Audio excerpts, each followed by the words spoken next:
Clara Whitfield stepped off the stagecoach into a valley that looked like God had given up on it. Cracked earth, skeletal cattle, and a man standing in the dust with eyes that had stopped hoping 8 years ago. Ethan Cole didn't flinch when he saw her. He just turned away, because some wounds don't heal, they just learn to bleed quieter. She'd left without explanation. He'd survived without answers. Now the drought had brought her back, and neither the land nor the heart forgives easily. If you're ready for a story about love that refuses to die even when everything else does, stay with me until the end. And when you finish, hit that like button and comment what city you're watching from. I want to see how far this story can travel. The stagecoach lurched to a stop in front of Miller's General Store, sending up a cloud of dust that hung in the air like a ghost refusing to settle. Clara Whitfield gripped the edge of the window frame, her knuckles white beneath her travel gloves, and stared at what remained of Sweetwater Valley. 8 years could murder a place as thoroughly as any drought. The mountains still stood in the distance, purple and indifferent, but everything between Clara and those peaks had withered into something she barely recognized. The grass that once rippled green and gold now lay flat and brown, broken into patches of bare earth that looked like wounds on the valley floor. Fences sagged. Buildings wore their paint in peeling strips. Even the sky seemed thinner here, stretched too tight over a landscape that had learned to live without mercy. "Last stop, ma'am," the driver called down, his voice dry as the wind. "You sure this is where you want to be?" Clara didn't answer immediately. She was watching a man across the street, standing in front of what used to be the livery stable. He had his back to her, shoulders broad beneath a shirt that had seen too many washings, hat pulled low against the sun. Something in the set of those shoulders, the way he held himself like a wall against the world, made her chest tighten. "I'm sure," she said quietly, though she wasn't sure of anything except that running away 8 years ago hadn't put any distance between her and this valley at all. The driver climbed down and retrieved her trunk, setting it in the dust with a thud that seemed too loud in the stillness. Clara stepped down carefully, her traveling dress already gathering dust at the hem, and felt the heat of the earth through the soles of her boots. It was late August, the cruelest part of summer, when hope started dying and taking the land with it. "Miss Whitfield?" She turned to find Samuel Miller emerging from his store, older now, his face mapped with new lines, but his eyes still kind. He'd been kind 8 years ago, too, when she'd left on a different stagecoach heading in the opposite direction, and he'd been the only one who didn't ask why. "Mr. Miller?" She managed a smile that felt fragile on her lips. "It's good to see you. Didn't expect you back." He said it gently, without judgment, just fact. "Heard about your aunt passing. I'm sorry." "Thank you." Clara glanced past him toward the man who still hadn't turned around. "How bad is it? The drought, I mean." Samuel followed her gaze, and something shifted in his expression, a careful neutrality that told her more than words would have. "Third year running with almost no rain. We've lost half the cattle in the valley. Some folks have already moved on. The rest of us are too stubborn or too broke to leave." "And the coal ranch?" Now Samuel's silence had weight. He looked at her for a long moment, measuring something she couldn't name. "Ethan's still there. That's about all I can say for certain." The man across the street moved then, bending to pick up a length of rope, and Clara's breath caught because she'd know that movement anywhere, had memorized it in a childhood that felt both impossibly distant and sharp as yesterday. The way he coiled rope, efficient and sure, the slight favor of his left hand over his right, because he'd broken his wrist falling out of a tree when he was 12 and she'd been the one who ran for help. Ethan Cole.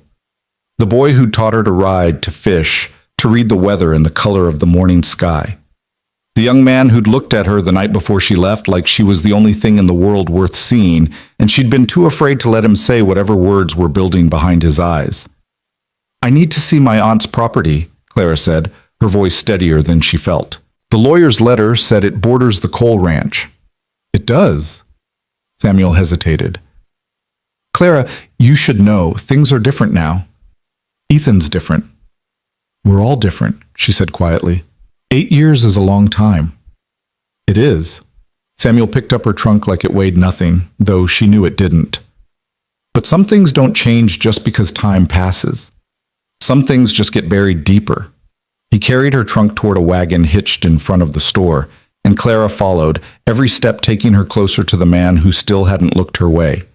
She told herself it was coincidence that he hadn't seen her, that there was no deliberate avoidance in the rigid line of his spine. She told herself that and knew it was a lie. "Ethan," Samuel's voice carried across the street, friendly and careful at once. "Got someone here who needs transport out to the old Whitfield place." The man went still. It was a particular kind of stillness, the kind that comes when every muscle locks down at once, when breathing becomes a conscious choice instead of a reflex. Then, slowly, he turned. Clara had prepared herself for this moment. She'd imagined it 100 different ways during the 3-day journey from Denver, scripted conversations in her head, practiced expressions in the stagecoach window's reflection. But nothing had prepared her for the reality of Ethan Cole's eyes meeting hers across 20 feet of Montana dust. He'd always been handsome in that rough-hewn way of boys raised on hard work and harder winters. But the man standing in front of her now had been carved into something else entirely. All sharp edges and weathered surfaces, the softness of youth burned away by sun and circumstance. His jaw was stronger, shadowed with a day's worth of dark stubble. His shoulders had broadened, his hands had scarred, and his eyes were the worst part. They looked at her with absolute recognition, and absolute nothing at once, like she was a fact he'd filed away years ago under things that no longer mattered. "Miss Whitfield." His voice was lower than she remembered, rough with disuse or deliberate control. He touched the brim of his hat in a gesture that might have been courtesy but felt like dismissal. "Didn't know you were expected." The formality cut deeper than anger would have. Miss Whitfield. Like they were strangers. Like he hadn't kissed her behind the schoolhouse when they were 15. Like she hadn't cried into his shoulder when her mother died. Like they hadn't spent an entire summer learning what it felt like to be seen by another person so completely that hiding became impossible. "I wasn't expected," Clara said, lifting her chin. "But I'm here." "So I see." Ethan's gaze moved past her to her trunk, then to Samuel. "The Whitfield place isn't fit for living, hasn't been maintained in years." "I'll manage." "Will you?" It wasn't a question. He said it flat, like he was stating a fact about the weather or the price of cattle, and something flared hot in Clara's chest. "I grew up here, Ethan. I know how to manage." "You grew up here," he agreed, "and then you left." The words landed like stones. Clara felt Samuel shift uncomfortably beside her, felt the weight of old grief and older questions pressing down on the conversation. She could explain. She could tell him about the letter her aunt had sent, urgent and afraid, about the illness no one else knew about the choice that hadn't felt like a choice at all. She could tell him she'd written letters that first year, a dozen of them, sent to his ranch and never answered, but his eyes were so empty, and she was so tired, and 8 years was a long time to carry explanations no one had asked for. "I did leave," she said quietly, "and now I'm back. If you won't take me to my property, I'll find another way."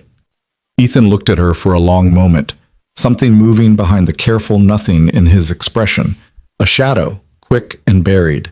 Then he turned to Samuel. "Load her trunk in my wagon. I'll take her out." "Ethan, you don't have to—" "Yeah, I'm going that direction anyway." He walked toward his wagon without waiting for a response, his boots leaving prints in the dust that the wind immediately began to erase. "We leave in 5 minutes." Samuel gave Clara an apologetic look as he loaded her trunk into the back of Ethan's wagon. "He's not usually this— well, maybe he is now. Like I said, things are different." "It's fine." Clara smoothed her skirt with hands that wanted to shake. "I didn't come back expecting a warm welcome." "What did you come back expecting?" She looked at the mountains, at the valley stretched out beneath them like a promise someone had forgotten to keep. "I don't know, maybe just to stop running." Samuel nodded slowly, understanding something in that she hadn't quite said. "Running only works if you're heading toward something. Otherwise, you're just tired in a different place." "Is that philosophy or experience?" "Both." He smiled, sad and knowing. This valley's full of people who learned that lesson the hard way. Ethan's voice cut across the distance. "We're leaving." Clara climbed into the wagon seat without assistance, settling her skirts around her and keeping her eyes forward. Ethan swung up beside her with an economy of movement that spoke of exhaustion embedded so deep it had become normal. He didn't look at her. He just released the brake and clicked his tongue at the horses, and the wagon lurched into motion. They rode in silence. The road out of town was rutted and rough, cut deep by wagons that had passed this way when the ground was mud instead of stone. Clara gripped the edge of the seat and watched the valley unfold around them. Fields that should have been thick with late summer growth now bare and brown. Creek beds that carved white scars across the landscape with barely a trickle of water in them. Cattle clustered in shrinking patches of shade, looking more like skeletons than livestock. It was worse than she'd imagined.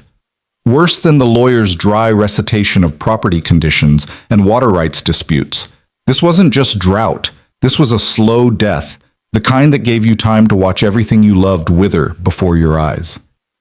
"How long has it been this bad?" she asked finally, unable to bear the silence any longer. Ethan's jaw tightened. 3 years of low rain. This year there's been almost none. I heard some people have left. The ones who could afford to. His hands were steady on the reins, scarred and competent, and Clara found herself staring at them, remembering when they'd been smooth and young. The rest of us stay and watch our work die a little more each day. There was no self-pity in his voice, just fact delivered flat and hard. Clara swallowed against the tightness in her throat. The lawyer said my aunt's property has water rights to Sweetwater Creek. It does. Ethan's tone didn't change. Not that there's much water to have rights to.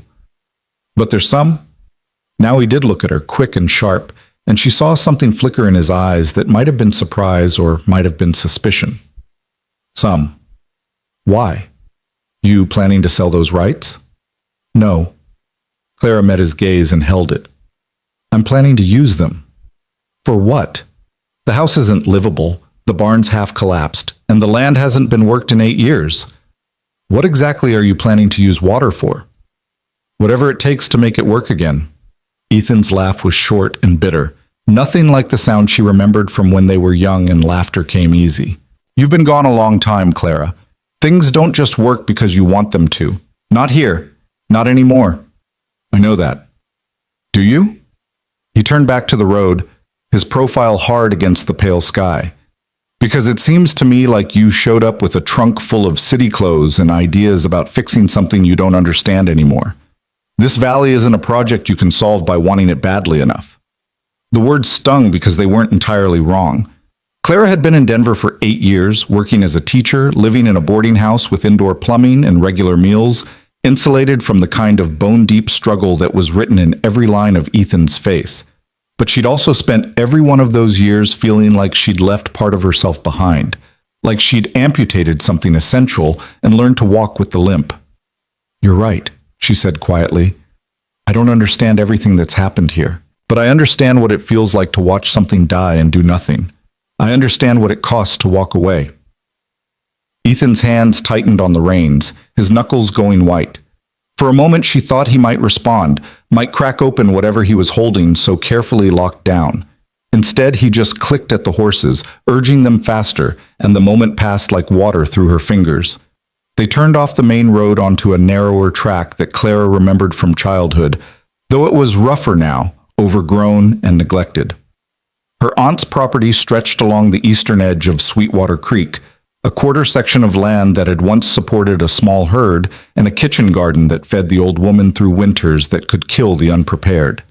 The house came into view first, a small structure of weathered wood that listed slightly to one side, its porch sagging and its windows dark. The barn stood behind it, barely stood really, one wall partially collapsed and the roof missing shingles like broken teeth. But beyond the buildings, Clara could see the thin silver line of the creek, still running despite everything, still carrying its burden of water from the mountains to the valley below. Still alive.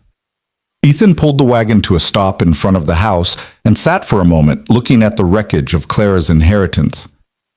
Last chance to change your mind, he said. Samuel would put you up in town until you could arrange transport back to Denver. I'm not going back to Denver. Why not? What's here for you that isn't there? Clara climbed down from the wagon before he could offer assistance, landing in the dust and turning to face him. This is my land, my family's land. And maybe I don't understand everything that's happened here, but I understand that running away once doesn't mean I have to keep running. Ethan's expression didn't change, but something in his eyes went sharp. Some things are worth running from, Clara.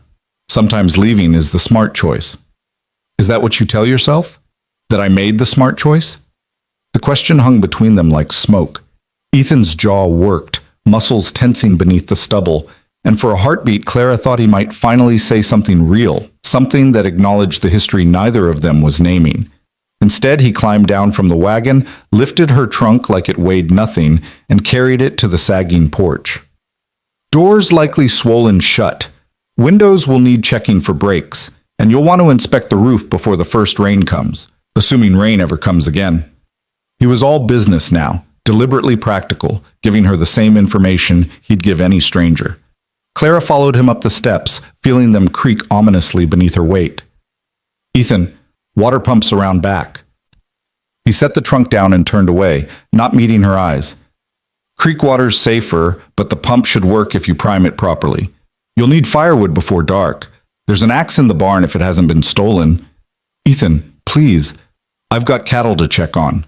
He was already descending the steps, moving back toward his wagon with the same efficient speed that had characterized everything about this encounter.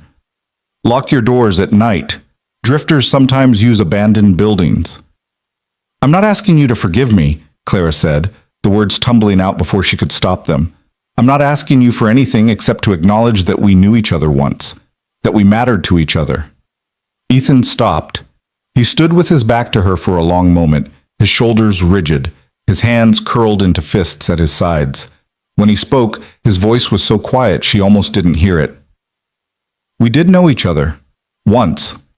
But that was a long time ago, and people change. The valley changes them.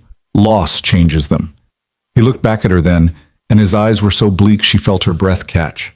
The boy you knew doesn't exist anymore, Clara, and the girl I knew left 8 years ago and never looked back.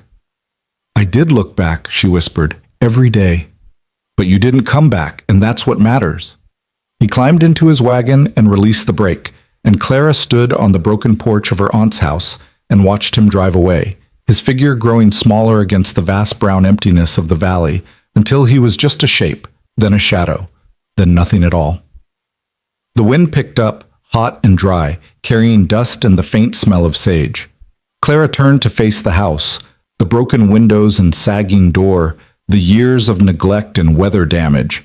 Behind her, the creek whispered its thin song, still flowing despite everything, still carrying life through a landscape that had learned to live without it. She thought about what Ethan had said, about running being the smart choice sometimes. Maybe he was right. Maybe the smart thing would be to sell this land, take whatever money she could get for it, and build a life somewhere water still fell from the sky and people still knew how to hope. But Clara had spent 8 years being smart, 8 years teaching other people's children, sleeping in other people's houses, living other people's lives. 8 years running from a choice she'd made when she was too young and too scared to understand its weight. She was done running. Clara picked up her trunk and carried it into the house.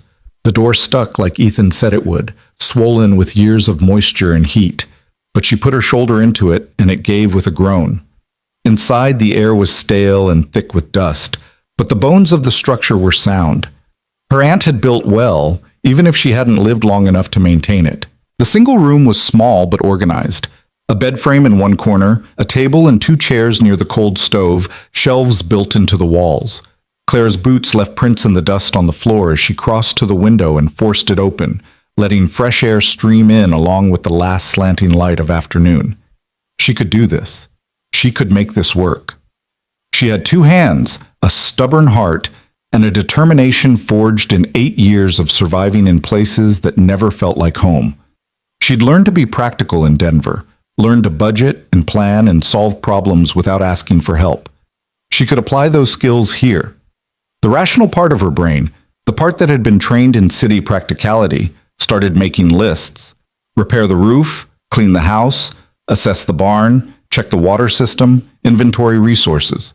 Methodical steps that could be taken one at a time, boxes that could be checked off until the impossible started to look merely difficult. But beneath the lists and plans, something else moved through her, something that had nothing to do with practicality and everything to do with the way Ethan's hands had looked on those reins, scarred and competent, and so careful not to touch her. The way his voice had gone flat when he said the boy she knew didn't exist anymore. The way he'd driven away without looking back, like looking back was something he'd learned not to do. She'd hurt him. She'd known it 8 years ago when she'd climbed into that stagecoach with her aunt, leaving before dawn so she wouldn't have to see his face. She'd known it every time she'd written a letter and gotten only silence in return. She'd known it through every year of absence, carried it like a stone in her chest. But knowing something and seeing its effects were different things. The Ethan she'd left behind had been capable of joy, capable of laughter that came from his belly, of hope that lit his eyes, of tenderness that made her feel seen in ways she'd never experienced before or since. The man who'd brought her here today was something else, something harder and more weathered, carved down to essentials by loss and drought and too many years of fighting battles he couldn't win. And she'd done that. Not entirely, not alone, but her leaving had been part of it. Another loss in a valley that was learning to measure time in what it had survived rather than what it had gained. Clara unpacked her trunk as the sun began its descent toward the mountains, hanging her few dresses on nails she found driven into the wall, arranging her books on the shelves, making the space hers through small acts of habitation. She found a broom in the corner, its bristles stiff with disuse, and swept the floor until her arms ached and the dust made her cough. When the light began to fail, she walked out to the creek. It was smaller than she remembered, barely 3 feet across in most places, its banks cracked and dry well above the waterline. But it ran clear over stones that caught the last of the daylight, and when she knelt and dipped her hand into it, the water was cold enough to make her fingers ache. Still alive. Still fighting. She sat on the bank and watched the water flow, heading downstream toward the Cole Ranch, toward the man who'd looked at her like she was a ghost of something he'd learned to live without. The rational part of her brain said she should leave him alone, should focus on her own property, her own problems, her own survival. They were adults now, strangers bound only by proximity, and a past neither of them knew how to talk about. But another part of her, the part that had never stopped being 15 and in love with the boy who made her feel brave, whispered different words. Water runs downhill. Everything flows toward something. And some silences are just questions that haven't been answered yet. The stars began to emerge, scattered across a sky so clear and vast, it made Clara feel small and infinite at once. She'd forgotten this, had forgotten what it was like to exist beneath such open darkness, to be reminded every night of exactly how much space there was in the world, and how little of it any one person could ever fill.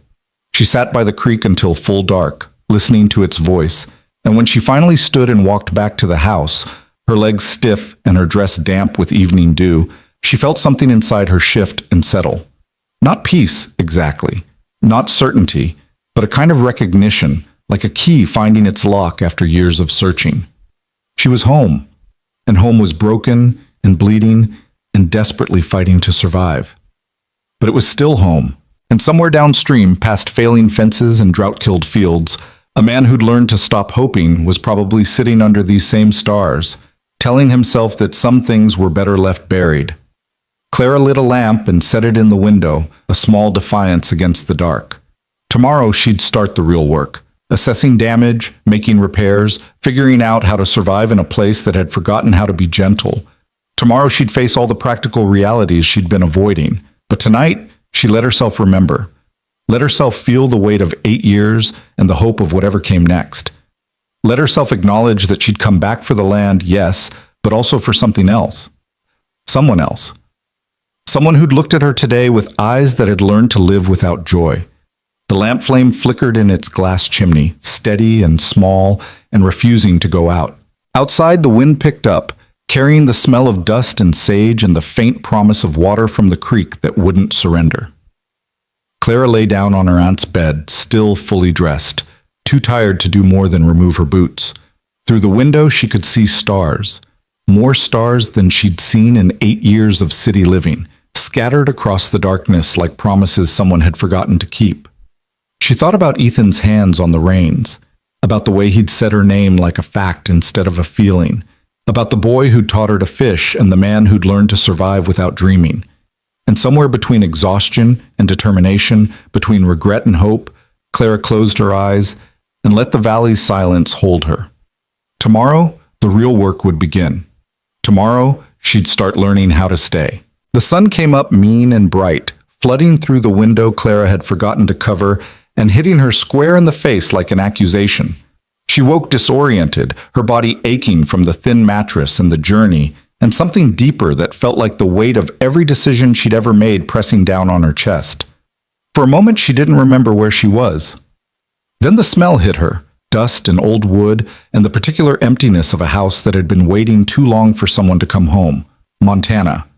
The valley. Ethan's face looking at her like she was something he'd filed away under finished business.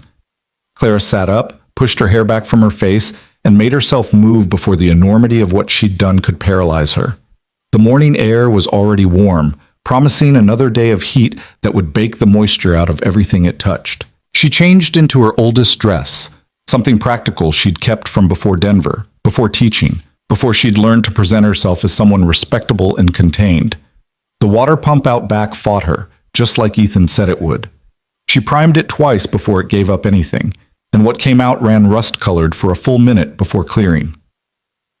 Clara filled the bucket anyway and carried it inside, her arms shaking with the weight by the time she reached the door. She washed her face and hands, made coffee on the stove after coaxing it to life with kindling she found stacked against the wall, her aunt's kindling, years old but still dry enough to burn. The coffee was bitter and strong and exactly what she needed. Clara stood in the doorway drinking it, looking out at her inheritance in full daylight. It was worse than she'd let herself see yesterday. The barn wasn't just damaged, it was actively collapsing, its north wall bowed out like a broken rib. The fencing that should have marked her property line had gaps wide enough to drive a wagon through. And everywhere she looked, the grass was brown, the earth was cracked, and the sky was a blue so deep and cloudless it felt like mockery. But the creek still ran. She could hear it from here, a thin voice insisting on its own existence. Clara finished her coffee, set the cup down with more force than necessary, and walked outside. If she was going to make this work, she needed to understand exactly what she was working with. That meant inventory, assessment, a clear-eyed accounting of resources and damage. She started with the barn. The door hung crooked on its hinges, and when she pulled it open, the smell of rot and mouse nests made her step back. Inside, the light came through gaps in the roof and dusty shafts, illuminating what little remained, a broken harness, some rusted tools, a wagon wheel with half its spokes missing. The collapsed wall had taken down part of the loft, and the whole structure groaned when the wind hit it. Clara picked through the debris carefully, salvaging what she could. The axe Ethan mentioned was there, its handle cracked but its head still solid. She found a hammer, some nails in a coffee can gone orange with rust, a coil of rope that might hold weight if she didn't trust it with anything important. Not much, but more than nothing. She was dragging the tools out into the sunlight when she heard the horse. The sound came from the direction of the creek, hoofbeats on dry earth moving at an easy walk. Clara straightened, shading her eyes against the sun, and felt her heart kick against her ribs when she recognized the rider. Ethan sat his horse like he'd been born in the saddle, easy and balanced, his body moving with the animal's gait in that unconscious way that spoke of 10,000 hours of practice. He had a canteen slung across his chest and something bundled in canvas tied behind his saddle. When he saw her standing there, dusty and disheveled with an armload of rusty tools, something crossed his face too quick to name. He reined in about 10 feet away, close enough to talk but far enough to maintain distance, and touched his hat brim in that same gesture that might have been courtesy but felt like a wall. "Morning," he said. "Morning." Clara set the tools down, wiping her hands on her skirt. "I wasn't expecting to see you again so soon." "Wasn't planning on it." Ethan's gaze moved past her to the barn, and she saw his jaw tighten. "But I was checking the creek line this morning and figured I should tell you something." "What?" He dismounted, which felt significant somehow, like he was committing to staying long enough for a real conversation. The horse lowered its head and started cropping at the sparse grass, and Ethan pulled the canvas bundle free from behind his saddle. "There's a fence line between your property and mine," he said, not quite meeting her eyes. "Used to be maintained from both sides, But your aunt couldn't keep up with it these last few years. It's mostly down now. Cattle have been crossing back and forth. Is that a problem? It is if we can't tell whose cattle are whose. It is if they're drinking from your creek access, and I can't account for the water usage. He shifted his weight, uncomfortable. I'm not asking for anything, just telling you that we need to establish a clear boundary before it becomes a legal issue. Clara looked at him, at the careful distance he was maintaining, at the way he